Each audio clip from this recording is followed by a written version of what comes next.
আওয়ামী লীগ দুর্নীতির সাগর নয়, মহাসমুদ্র। অপরাধে লুটের অস্ত্র। এক যুগ পর ঢাকা আসছেন পাকিস্তানের পররাষ্ট্রমন্ত্রী।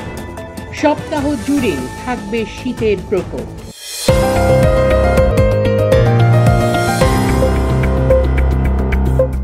আসসালামু আলাইকুম। শুনছিলেন শিরোনাম, এবার বিস্তারিত। সঙ্গে আছি আমি নাজনীন তাওহিদ। নৌ পরিবহন এবং শ্রম ও কর্মসংস্থান মন্ত্রণালয়ের উপদেষ্টা ব্রিগেডিয়ার জেনারেল অবসরপ্রাপ্ত ডক্টর এম সাখাওয়াত হোসেন বলেছেন, আওয়ামী লীগ দুর্নীতির সাগর নয়, মহাসমুদ্র। ওরা দেশটাকে শেষ করে দিয়ে গেছে, এখন আবার বিভিন্ন জায়গায় চাঁদাবাজি হচ্ছে। এ ব্যাপারে সকলকে সচেতন হতে হবে। রাজনৈতিক নেতাদের গুরুত্বপূর্ণ ভূমিকা পালন করতে হবে। গতকাল সকালে খুলনা সরকারি সুন্দরবন আদর্শ কলেজের ৫৬ বছর পূর্তি ও পুনর্মিলনী উদযাপন অনুষ্ঠানে প্রধান অতিথির বক্তৃতায় তিনি একথা বলেন। সাখাওয়াত হোসেন বলেন, সরকারি সুন্দরবন আদর্শ কলেজ আয়তনে ছোট হলেও এটি অনেক বড় বড় ব্যক্তির জন্ম দিয়েছে। খুলনার উন্নয়নে এই কলেজের অবদান অনেক। তবে অনেক পুরনো কলেজ হিসেবে এর অবকাঠামোর যতটা উন্নতি হওয়া উচিত ছিল ততটা হয়নি। কলেজটি সম্প্রসারণ করা প্রয়োজন জানিয়ে কলেজের উন্নয়নে অনুষ্ঠান উত্থাপিত ৩টি দাবির বিষয়ে শিক্ষা উপদেষ্টাকে অবহিত করবেন বলে আশ্বাস দেন নৌ পরিবহন এবং শ্রম ও কর্মসংস্থান মন্ত্রণালয়ের উপদেষ্টা।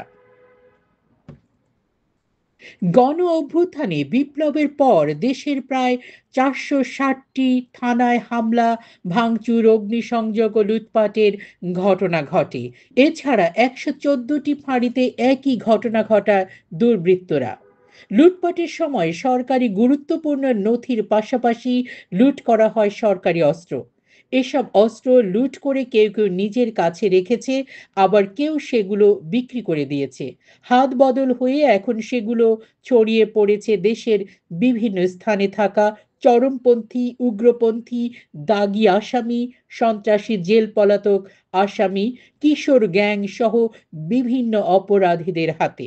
অথচ লুট হওয়ার ৫ মাস পরেও পুলিশ এসব অস্ত্র পুরোপুরি উদ্ধার করতে পারেনি। পুলিশ এখনো সুনির্দিষ্টভাবে বলতেও পারছে না ঠিক কাদের হাতে অস্ত্রগুলো আছে।